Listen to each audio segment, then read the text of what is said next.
빛의 속도로 이재명에 붙었다. 문재인의 처세술입니다. 뭐냐 하면은 그때 제가 몇 차례 전에 들었죠. 문재인이 본인이 지금 평산마을에서 그냥 뭐 책방을 열고 있고 그렇게 하니까 그때 김남국 이재명의 핵심 신복이었던 김남국이 문재인에게 공개 서한을 띄웠죠. 그 한가롭게 평산마을에서 책만 팔지 말고 지금 이재명이 그 위기에 빠졌는데 내려와서 조금 힘을 보태라. 이런 식으로 비겁하다. 이런 식으로 막 그 이야기를 했습니다. 그리고 또 이 친명 쪽에서 문재인 쪽에 어떤 입장문을 좀 내라. 그때 이재명 1심 그 선거법에서 유죄 나오고 했을 때 입장문을 좀 내야 되는 것 아니냐. 이재명 쪽에서 그러니까 당신 문재인이 어려움에 빠졌을 때 그때 이상적과 관련한 뇌물죄 수사를 대대적으로 받을 때 이재명의 또 측근인 김영진을 위원장으로 해서 이 전 정부 뭐 탄압대책위원회 이런 것도 만들어주고 했는데 문재인은 왜 아무 말도 하지 않느냐. 자, 이렇게 막 공격을 했죠.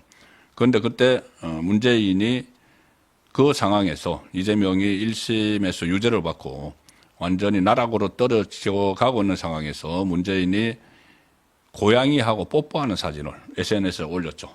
SNS에 올려서 친명들이 이제 분노를 표시를 하고 하는 그런 상황이 있었는데, 자, 이 문재인이 어제 페이스북에 글을 올렸습니다.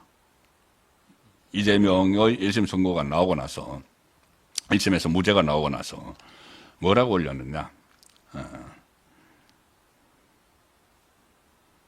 다행입니다. 안심입니다.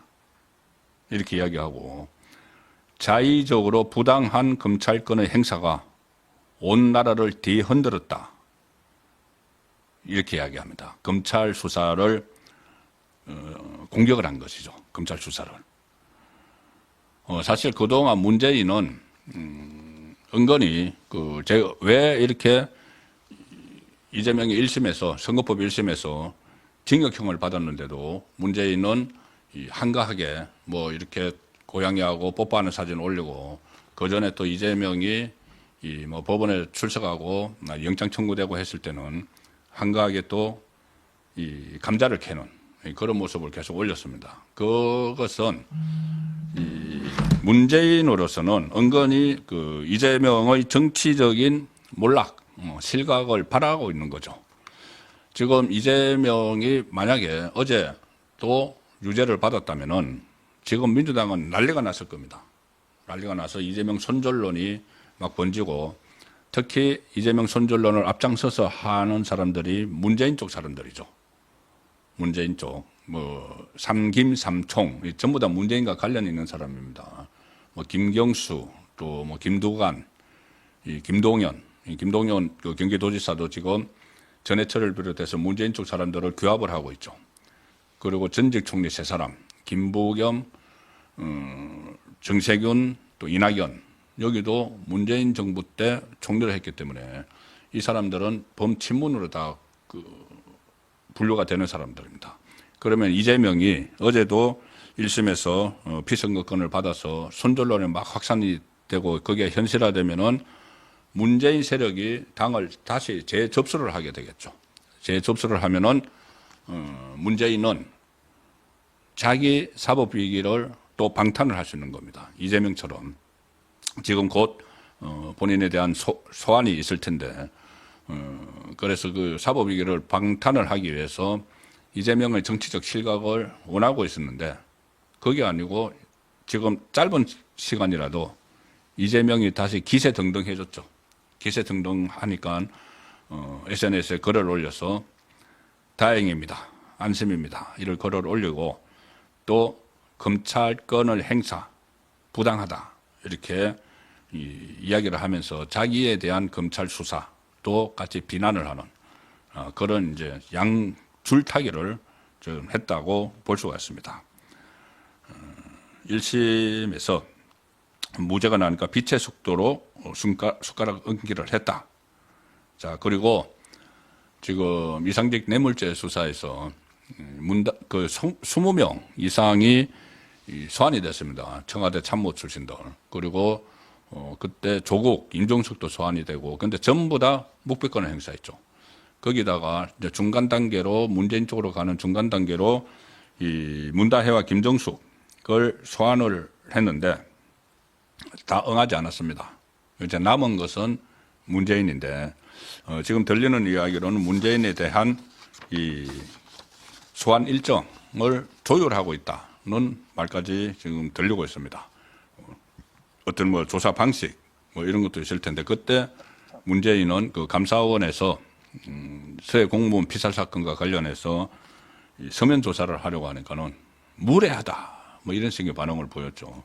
그래서 이게 소환에 응할지 응하지 않을지는 모르지만은 만약에 소환에 응하지 않는다면은 이것은 어차피 전주지검의 형사 3부에서 9명의 검사가 총 동원돼서 이 수사를 지금 하고 있는 겁니다. 그런데 이걸 수사를 매듭짓기 위해서는 문재인의 소환이 불가피한 그런 상황이어서 앞으로 그 검찰의 수사 의지를 좀 지켜봐야 되는 상황으로 가고 있습니다. 그리고 지금 검찰의 이재명에 대한 수사도 지금 검찰을 이렇게 뭐 문재인이 비판을 하고 하지만은 이재명에 대한 수사도 지금 많이 하고 있죠. 그리고 이 상황에서 오늘 검찰에서 공교롭게 이제 문재인이 검찰을 또 공격을 하고 한 날에 공교롭게 오늘 검찰에서 좀 집단 반발이 하나 나왔습니다. 뭐냐 하면은 원래 민주당이 이 모레 본회의에서 이 검사 3명을 추가 탄핵을 한다고 했었죠. 이창수 서울중앙지검장 그리고 조상원 4차장 검사, 최재훈 반부패 수사 2부장에 대해서 탄핵을 하겠다고 했는데 이것을 12월 2일 날 보고하고 12월 4일로 표결하는 것을 조금 전에 이제 바꿨습니다.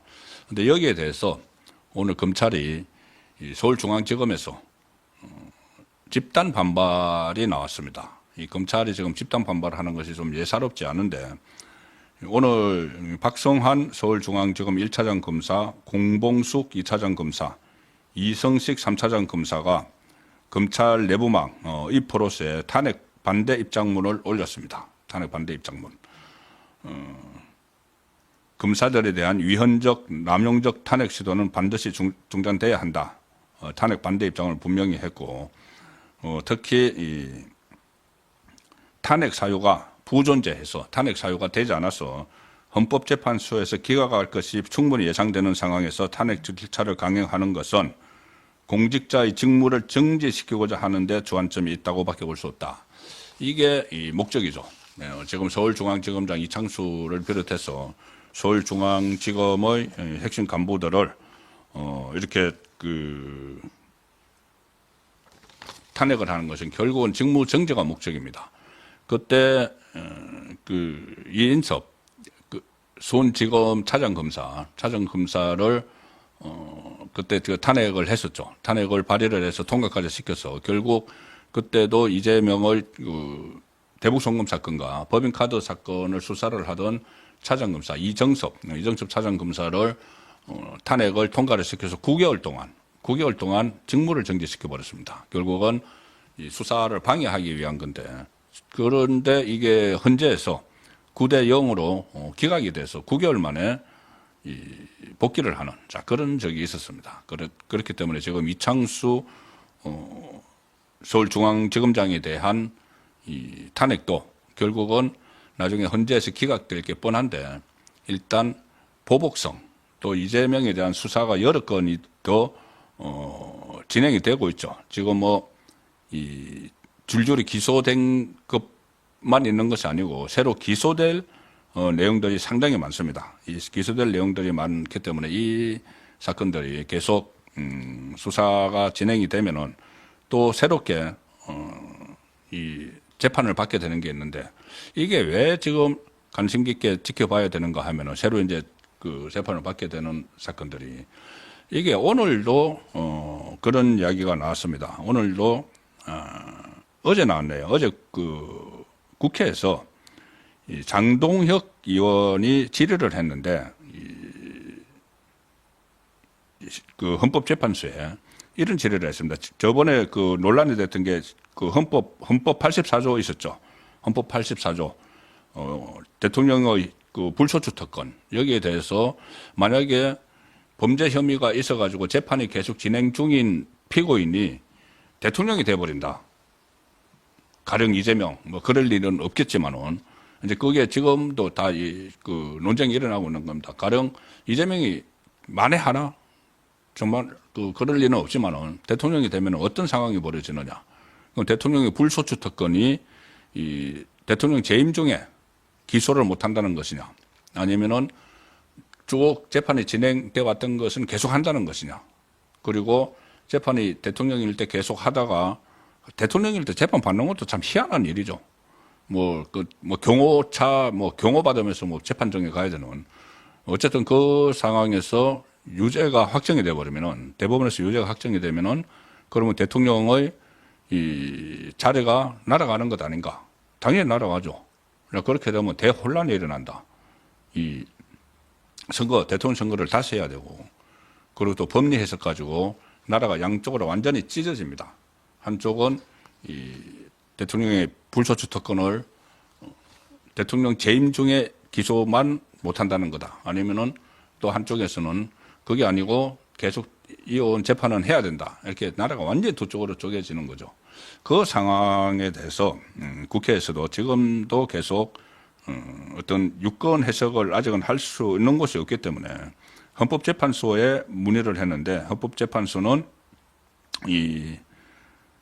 그 경우가 생기면은 이제 심리를 통해서 결정할 수밖에 없다. 이렇게 지금 원론적인 입장을 밝히고 있는데 제가 왜 이 말씀을 자꾸 드리냐 하면은 좀 전에 말씀드린 대로 이재명이 지금 5건의 재판을 받고 있는데 이게 끝이 아니기 때문입니다. 앞으로 새로 기소될 사건, 새로 재판을 받을 사건도 계속 있기 때문에 결국 이재명은 본인이 대통령이 되면은 모든 것을 셀프 사면해서 문제를 다 해결하려고 하지만 그러면 나라가 엄청나게 혼란해진다. 자, 그래서 그런 상황은 막아야 되기 때문에 제가 이 말씀을 지금 드렸습니다.